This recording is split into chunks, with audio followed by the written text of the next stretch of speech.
Sana all. Kim Chiu, todo ang pag-aalagang ginagawa at so sweet palagi kay Paolo.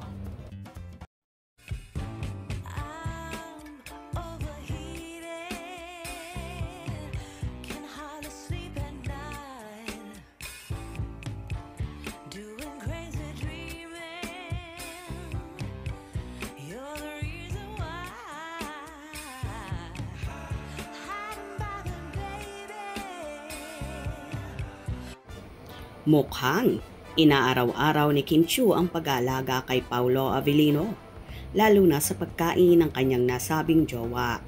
Isang source ang nagbalita sa amin na si Kim na naman daw ang nagpiprepare ng lunch ni Paolo ngayong araw na ito.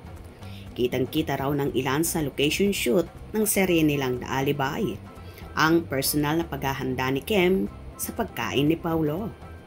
Ilang beses na itong ibinabahagi sa amin ang tungkol sa pag-aasikaso ni Kim kay Paolo sa shoot ng kanilang serye sa Mandawi City. Maselan sa pagkain si Paolo at alam ito ni Kim, kaya naman siya na ang naghahanda ng pagkain ng kapareha. Pero bumabawi naman si Paolo sa pag-aalaga sa kanya ni Kim dahil nakuhanan din naman ang ganap nito kay Kim. Si Paolo ang nagpapayong kay Kim at ito rin ang nagbibitbit ng vacuum flask ng kasintahan habang papunta sila sa location ng kanilang taping.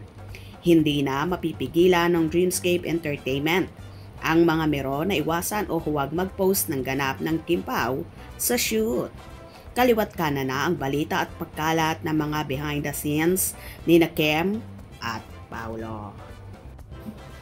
Well, mapapasana all ka na lang talaga kapag may nag-aalaga sa iyo ng ganito, lalo na sa mga pagkain. Lalo si Paolo na balitang hindi kumakain ng meat, kaya medyo maselang i-prepare ang kanyang kakainin. Pero thanks God at nandyan si Kimi para gawin yon. Kaya naman marami ang so happy sa nakikita nila sa dalawa. At alam naman ng buong Team Alibay na talagang magkasintahan na sila.